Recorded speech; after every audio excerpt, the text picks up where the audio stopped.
This is the Read to Lead podcast, episode 443.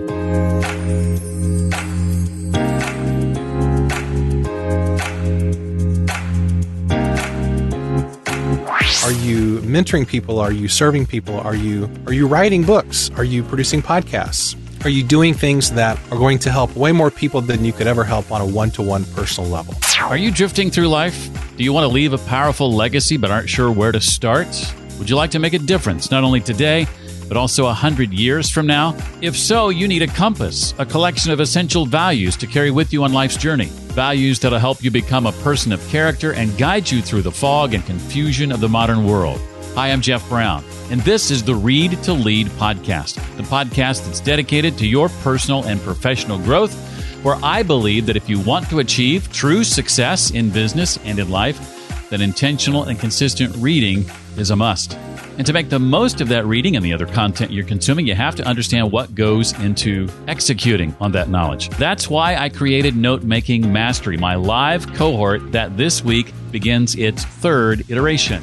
There's also a self-paced version if that's more your style. If you struggle with effectively capturing your notes, finding they're often of little or no use for you later, maybe your notes are siloed inside various note capture apps and hard to call upon when needed.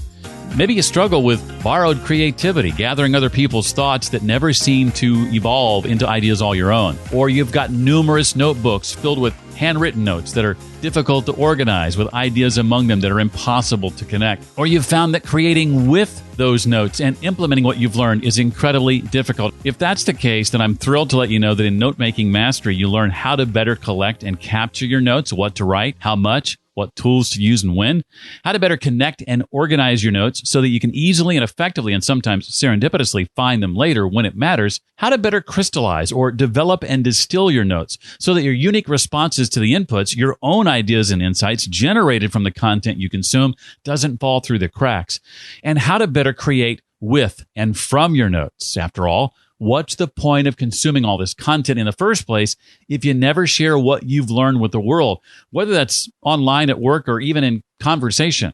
Past students of Note-Making Mastery have reported increased efficiency with their time, being able to capture and organize ideas and notes the first time through a book or other material, improved listening skills, leaps in their professional growth and development, more consistency in publishing content, enhanced reading, comprehension, and retention, becoming better conversationalists and presenters, starting or completing that first book.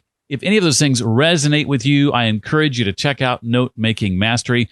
You can see two different options, a self-paced option and the live session version, and find out all about my new Read to Lead network at jeffbrown.me. That's jeffbrown.me.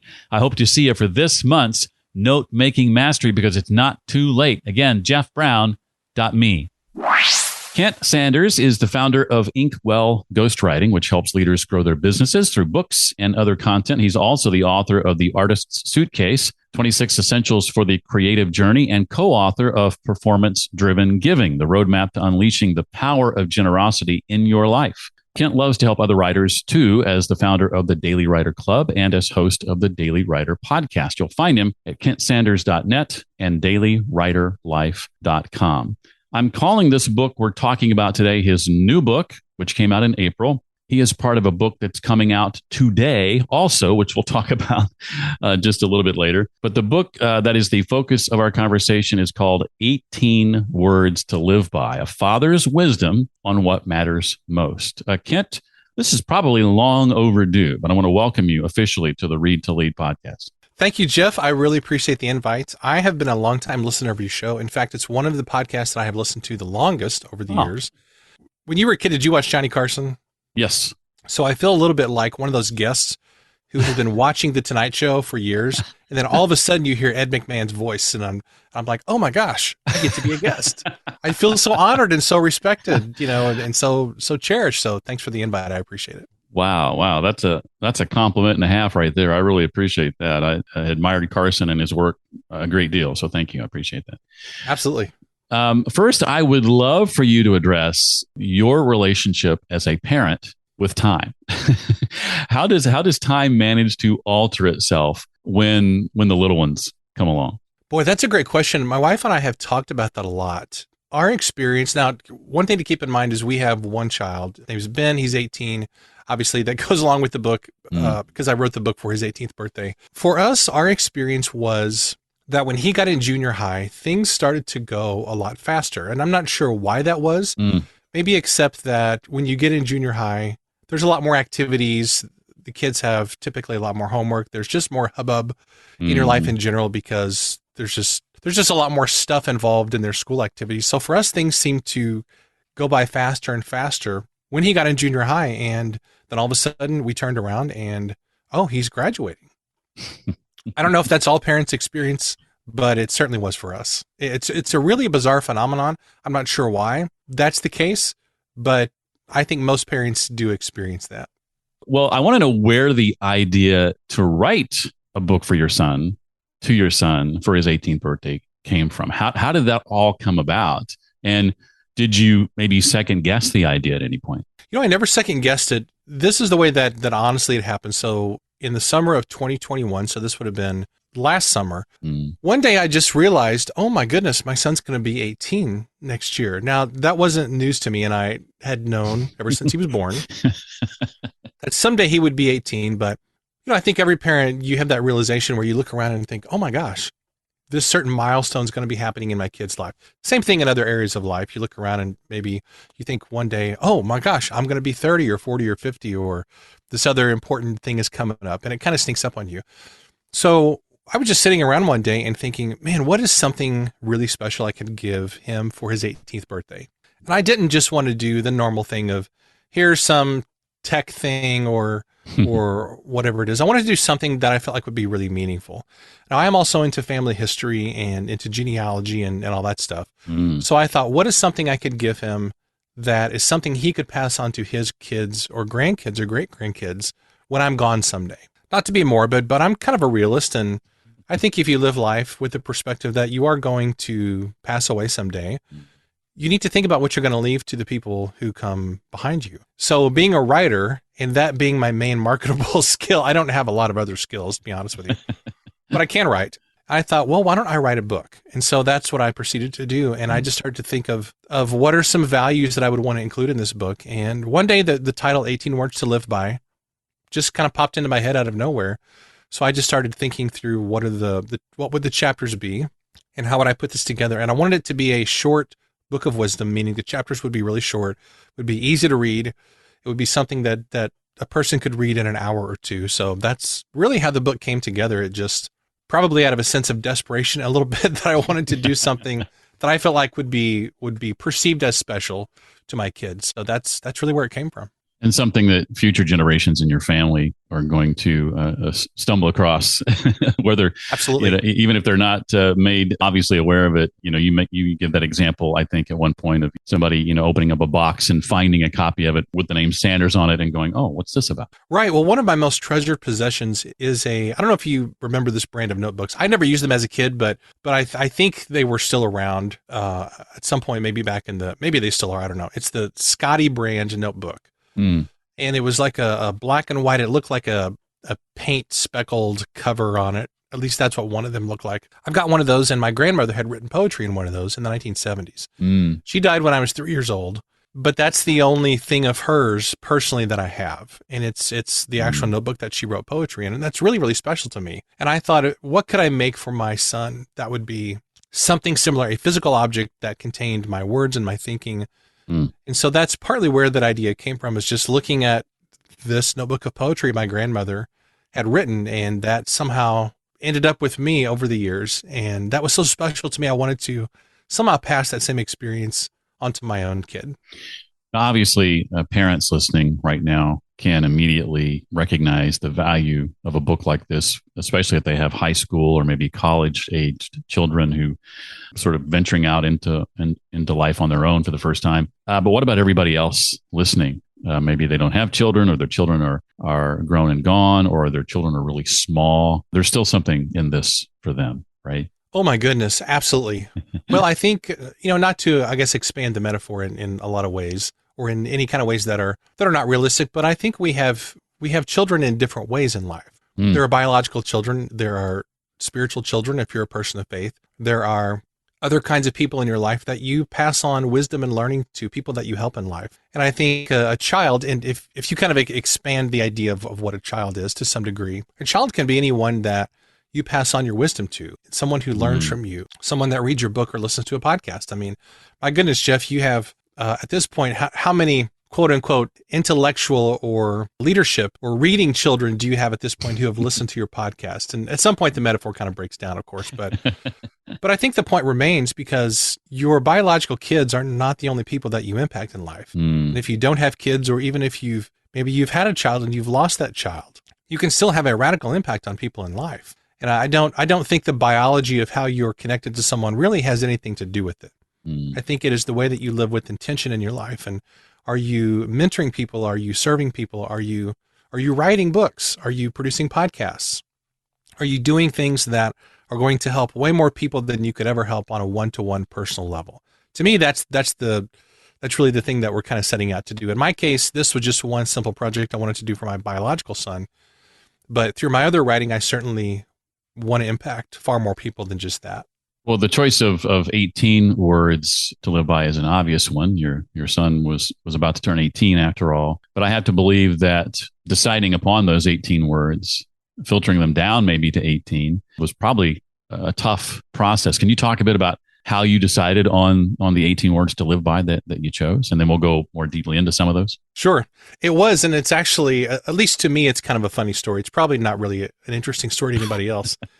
But what actually happened is, last fall, I had decided I was going to do this book. I didn't actually tell anybody that I was going to do this book, except the editor that I was going to hire to do it and the cover designer. Those are the only two people that actually knew about this project. And I sat down one day and I thought, okay, I've kind of committed to doing this. Now I actually have to produce the book, which is the place that a lot of writers find themselves in, where you have this concept that you think is interesting, and now I have to actually create the thing. So I sat down and I made a list of probably 40 or 50 potential, what I would just call values or potential chapters. I just kind of whittled them down to the ones that I felt like were going to be the most interesting to me and the most important to my son, and also the ones that I thought would make the most interesting chapters. And I would look through and think, do I have a story that goes with this? Do I really have something to say about this particular one? Maybe do I have something that's kind of counterintuitive to say about this topic? Because I think as a writer, you don't just want to add to the noise. You want to say something that maybe goes against conventional wisdom, or you want to add something new, or you want to add your personal story to the mix. You want to give the reader a reason to actually go through the book. So those were all factors for me in deciding which chapters I would actually use in the book. And I approached this exactly like I would any other kind of a nonfiction book, which is, okay, let's kind of start with a bunch of ideas and let's whittle them down and see what we got. And they did change a little bit, actually, as I went through the book. I consolidated a few of those, and there were a couple of chapters that I started writing, and I thought, well, this just isn't very interesting. So I ditched those and came up with the other ones. So kind of a very normal process of doing a nonfiction book. I'll throw out here some of these that are included, and then we'll dig into a few. Sure. Responsibility, courage, empathy, generosity, creativity. Those first 5 in particular are ones I want to hit on. But also discretion, faith, encouragement, growth, gratitude, resilience, integrity, forgiveness, or some of the others that Kent includes. What advice did you pass along about the need to take charge of your life? Talking, of course, about responsibility. That was the number one item that I included in the book, because I felt like that was by far the most important. Because what I see in culture today, and here I feel like I'm sort of going into, the old man yelling at the kids to get off your lawn sort of mode. That's not really what I'm intending. But there is a bit of that. I think as all of us get older, we see things that are happening in the world, and maybe even within ourselves, that we think, man, I've got something to say about this, and I would really like people to engage with me as I talk about this. I think that is a critical quality, because I see a lot of people who see themselves as victims, or they just are kind of wandering aimlessly through life, just sort of adrift. And at some point you have to accept responsibility for your life. You may find yourself in bad circumstances, or in a situation that you don't like, or like me, I found myself after years of teaching college in a situation where I didn't want to be anymore. It wasn't because the people around me were bad at all. In fact, they were really awesome people. That's one of the things that made it hard to want to leave, is because I loved them so much and I really did enjoy my job. but it wasn't ultimately going to take me to where I wanted to go, which was having my own business and having more opportunity and those kinds of things. And I've had a lot of conversations with my son over the years, because he's had different jobs, and right now he works at a sub shop and is doing really well. But there have been times where he's had a situation or two with a customer, like anybody working in retail or food service does, or maybe something he wanted to talk to his boss about that he maybe wanted to change, or he wanted to ask for a raise. And I've always tried to help him see, you have to take charge and you have to take responsibility for creating the situation that you want to see created. And you have to ask the question, you have to ask for the raise, you have to accept responsibility for the things that you want to have happen in your life. I just think that's an absolutely critical quality, because if you don't accept responsibility, you're just going to receive whatever life happens to throw at you. And that's a pretty bad way to go through life, is just sort of being adrift and going with the wind and the wave. And then you, after a few decades, you just wind up wherever you're going to land. And I sure don't want to leave my legacy in my life to fate. I want to take charge and take responsibility for that. So that's sort of where that came from. There's I think it's the courage chapter. Yeah, the courage chapter. You talk about another writer, I believe, coming to you and asking you for help with an article, I think it was, they were working on with regard to what some of your fears were. And so you went through this exercise of naming some of your fears. Talk about how eye-opening that was, and just in general, the power of naming our fears. Boy, that was really scary. I had a friend of mine who, for those who haven't seen the book, a friend of mine asked me to, as you mentioned, to write about some of my fears. And he did it in kind of an offhanded way, and it wasn't really a big deal he was asking me to do.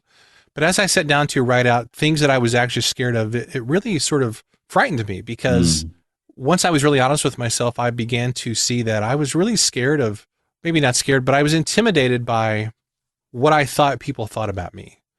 Because there are times, even today, where I think, well, that person kind of thinks I'm a joke, or that person doesn't really take me seriously, or that person, they may be nice to me to my face, but inside they're going, he really needs to drop like 40 pounds, or he needs to do this or that. Now, whether those are true or not, I have no idea. But I think we all deal with these fears that may or may not be true, but these are fears that are holding us back. And I think if we're just honest with ourselves and we admit that we're scared of these things, giving a name to those fears, to me, takes the teeth out of those. And when I write those down and I see how silly most of those are and how crazy they are, it kind of allows me to just crumple up that piece of paper, throw it away, and just move forward anyway. And really, who cares what anybody else thinks? I mean, I can't change their opinion of me anyway, so I'm going to embrace the people who do support me, and people who are my friends, and people who are positive and want to be helpful. But for me, naming those fears is really critical, because when you give those fears a name, then you see, oh, they're really not so dangerous after all. They're just sort of these little insects cowering over there in the corner. They're not these big giant monsters looming over you. And more often than not, we think people are thinking about us a lot more than they're thinking about us. That is so true. It is so absolutely true. We're also self-absorbed. Yeah. Honestly, that's just human nature. In the empathy chapter, speaking of exercises, you share here another simple exercise that, as you say, will help you to love more people. Can you explain that? Maybe unpack that? Sure. I think just trying to look at things through other people's eyes and imagine what it's like in their shoes is really, really helpful, because ultimately we don't really know what it's like to be in someone else's shoes. I know what it's like to be in my shoes, but I don't know what it's like to be in their shoes. And just the exercise of assuming that other people are going through something really difficult at any given moment, to me, really helps us to be empathetic. I think it was Plato who said, "Be kind, for everyone is fighting a hard battle." At least that quote is attributed to him. Who knows if he really said it, but it's often attributed to him. And that quote has really made an impact on me, because even if it seems like things are going great for somebody, you can be 99% sure that they're going through something difficult that they haven't shared or articulated. It may be something in their marriage, or something with their health, or something with their finances, or their kids, or whatever it is. But everybody's going through something difficult, I think, the vast majority of the time. And in fact, Jeff, as I think about, I told my wife this a couple of days ago, as I think about my network of friends and family and just people who are kind of in my circle, I think about half of those people are either headed into a crisis, they're in a crisis, or they're just coming out of a crisis of some kind. I think the last couple of years have been really hard on a lot of people. So if we can just remember to practice a little more kindness and empathy and understanding and patience, I think that really goes a long way.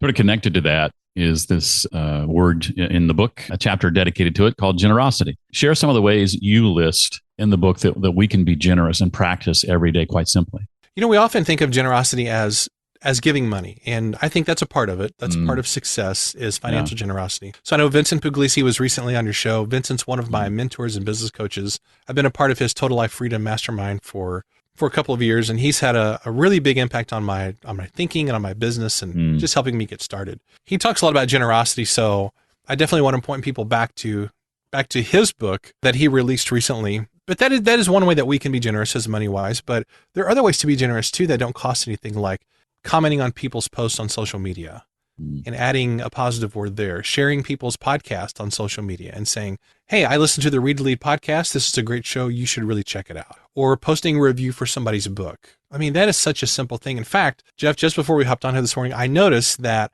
you are 3 reviews away from 100 reviews on Amazon for your Read to Lead book. And I was like, oh my gosh, I felt horrible because I don't think I'd yet left a review. So as soon as we're done, I'm going to go add my review, bump it up to 98. So anybody listening, if you haven't reviewed Jeff's book yet, we got to do that. We got to get you over 100, man.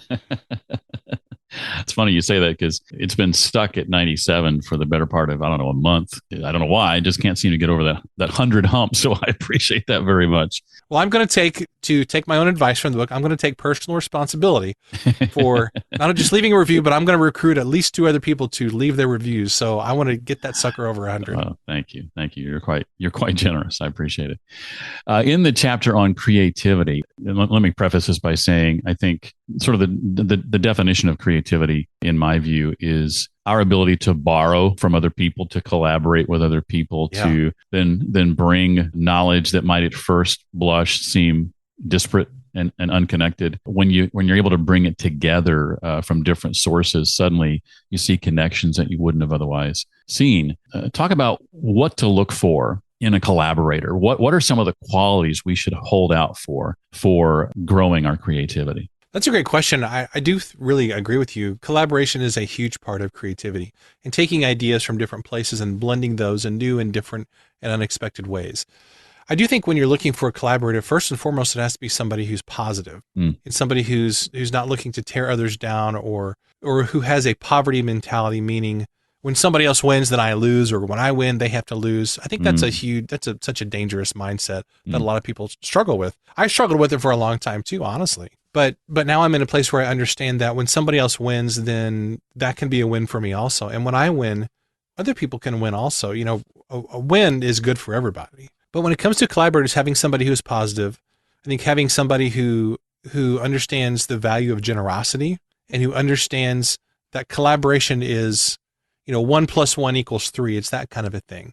That they're not out just to get their piece of it. They really want to contribute and add value to other people, whatever the medium is, whether it's writing or having podcast guests or speaking somewhere or creating something together, music or whatever it is. In my view, it's not just about the skills and talents. The person has to have the right mindset and the right personality. You have to click with them, obviously. You have to vibe with them on a creative level. But just somebody who's there to add value and who wants to collaborate and who understands you can create great things if you will just take your own ego out of the equation as much as possible, which is hard for all of us to do, let's be honest. Yeah, you're right. I mean, this podcast for me from the very beginning has been a series of collaborations. I do a solo episode every now and then. I've done a couple in the last few months, but 95% of these episodes are a collaboration with people like you. And I couldn't do that on my own. I mean, I guess I could read books and do audio summaries of those books, but to me, it's more fun engaging the author and disseminating the content from a book directly from the horse's mouth, so to speak. Totally. I've always thought of, and I've done podcasting for a long time and have had a lot of guests on over the years. And I've always thought of podcasting as kind of like, now I'm sort of being a little facetious, but in a way it's kind of like getting free coaching for an hour and everybody else just gets to listen in because I get to have people that I love and respect and admire on my show, just like you do. And I get to ask them all my questions about whatever the topic is. And they share really awesome things, and I get to learn from that. And then I just kind of happen to post it out there as a podcast. Now, again, I'm being a little crazy, but I think there is an element to that where, man, you just learn so much from people when you have a podcast. Totally. And I've said this before on the show. I mean, some of the people I've had the chance to sit down with, were I not publishing that as a podcast, I might have to fork over a few hundred or a few $1,000s to have that Exactly. 45-minute conversation. Well, I've got a few questions actually that aren't directly related to the book. Before I get into those, anything else from this book you want us to know about? We only really dove into 5 of the 18. Are there others that are particular favorites of you that you want to make sure that we know about?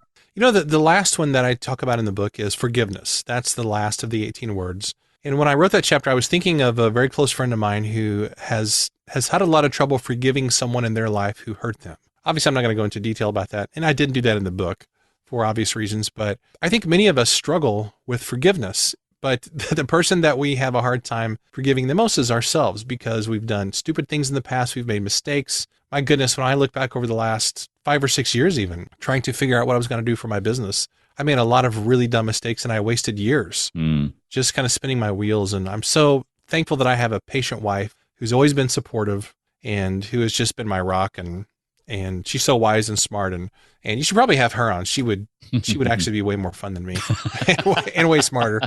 But I'm so thankful for that. But it's hard to forgive ourselves. But I think there's something important to just recognizing, hey, I made some mistakes. I learned from those, and now it's time to move on. So that one is really close to my heart as well. But yeah, I appreciate the chance to chat about the book. I hinted at this earlier, but you have another book you've been working on with the stepbrother of Elvis Presley. Yes. That comes out today. How did that come about? And share what that book is all about.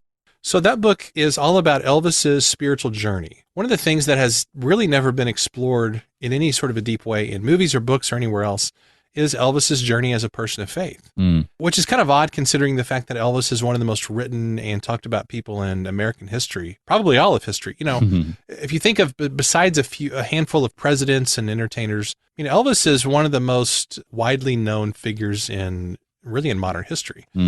So this book is all about his journey as a person of faith. And this is a very special book because it's written from the perspective of his younger stepbrother, Billy Stanley, who grew up with Elvis. He was part of Elvis's entourage for years, lived in Graceland for many years, and was very, very close to Elvis. And he got to see Elvis's life and work from the vantage point of a family member. So it's a very unique book. It's a very heartwarming book. It's a very quick read, a very easy read. The early feedback I've gotten from people has been that it's really inspiring. It makes you feel good, and it's a very fast read. And we specifically designed it that way to be a quick read. Now, the way that I stumbled into this project, and I didn't actually stumble into it, but it sort of felt that way at the time, is I've got a friend who's a ghostwriter, and she connected me with a friend of hers who's a literary agent. And for those sort of not in the book world, literary, or which sometimes are called book agents, are people who connect authors with publishers. That's the way books happen most of the time. Not all the time, but most of the time. And those agents perform a really critical function in the book industry. So this friend connected me with his book agent for a different project, actually. That project didn't end up working out, which is not uncommon in the ghostwriting world. But then one day, a few weeks later, she called me and said, hey, I've got this other book that I think you'd really enjoy working on. We need somebody with a Bible or a pastoral type of a background. So I was a pastor in my 20s, taught at a Christian college for many years after that.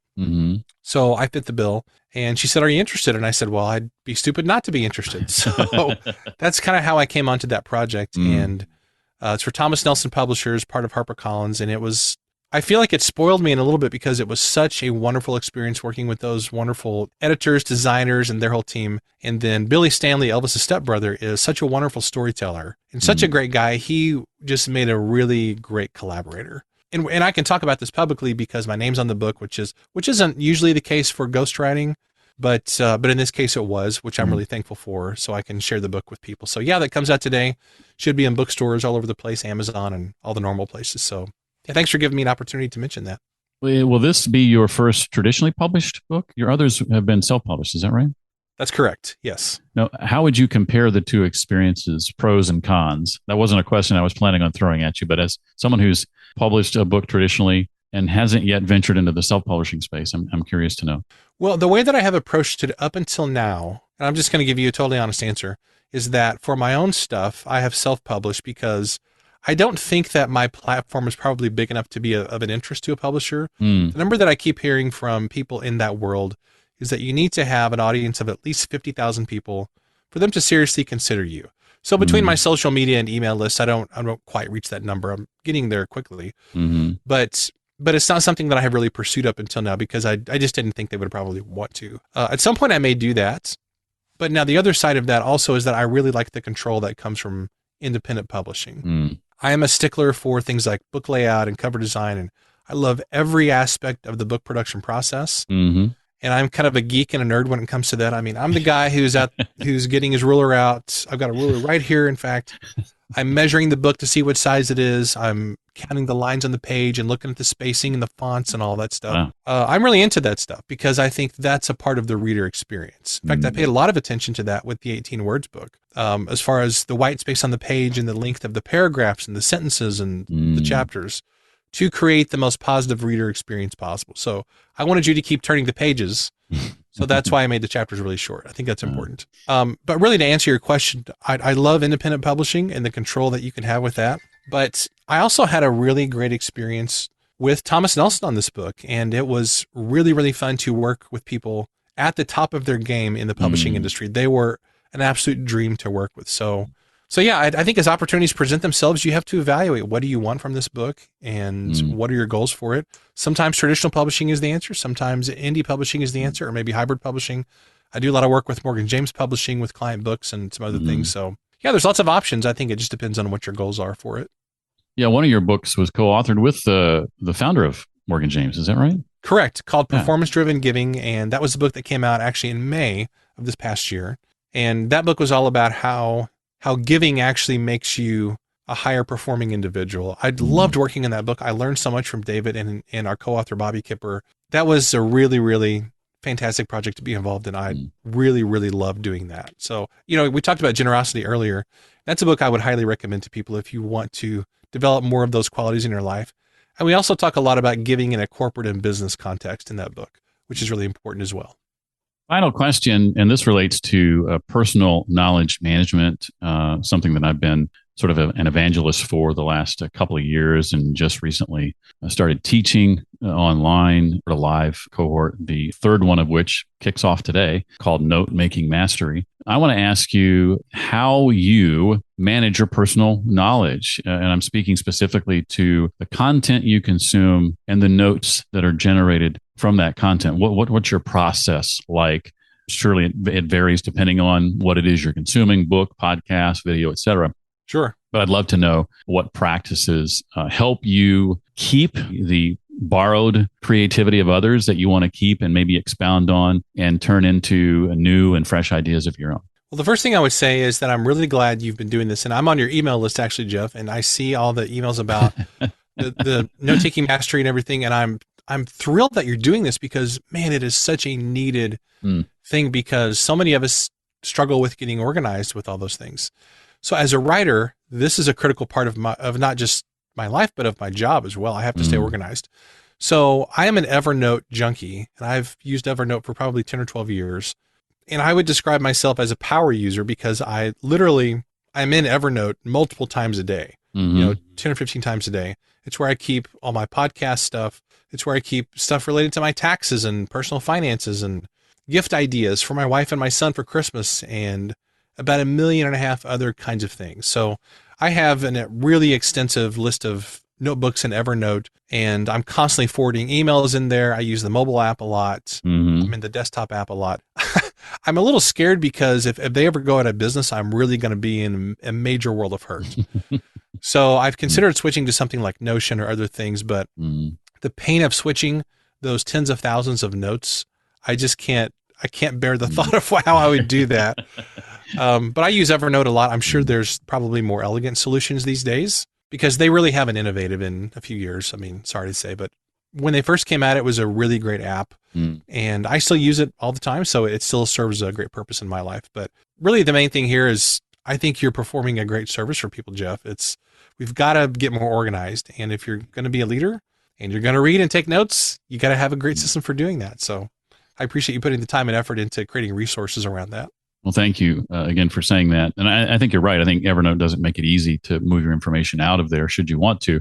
However, I think you made a great point. It's a tool that works for many. It's a tool I used to use. I've found a better solution for me based on my note-taking style or archetype. But if you're in it every day and you look forward to going to it, that's the key. with what I would call your central hub, the place where all your notes go, that one place. If it's a sandbox for you that you love to play in, then you're in the right sandbox. For me, it became something that I did not look forward to going to, and it became a glorified web clipper for me and just in how I use it. And that's not a knock on Evernote as much as it is a knock on how I was using it. But I found a tool for me that works a little better. And I discovered that rather than being sort of a librarian, someone who wants to store and easily retrieve ideas, which is how I had operated for years, I'm more someone who wants to cultivate and grow my ideas. And there's a better solution for that than the one I was using.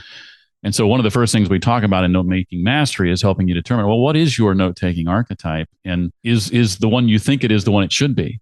Because I had somebody say who signed up this week who said, I've been this librarian for years. And what I've realized is though that's the archetype I identify with, based on my goals and what I want to accomplish in the years ahead, that's not the archetype I need to be practicing.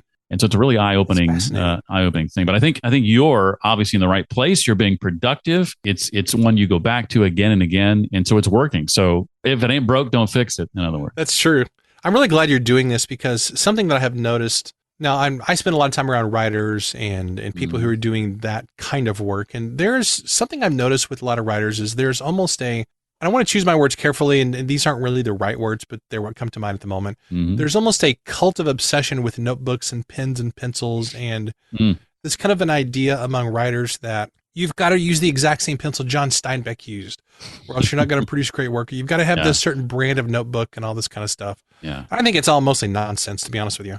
I think you've got to pick what works for you and go with it. And so I would love to see more writers go through your courses and really think about these kinds of things, because it is so easy to get in this mindset of you're always kind of searching for the next tool. You're always searching for this perfect thing that's going to unlock all your creative powers and your creative dreams and your writing dreams and all that stuff. And I just don't think that's true. I think you just keep it simple, and you've got to, there's a lot of writers who are collecting information. They're storing information. They're kind of a receptacle for ideas, but they're not actually publishing stuff or writing stuff.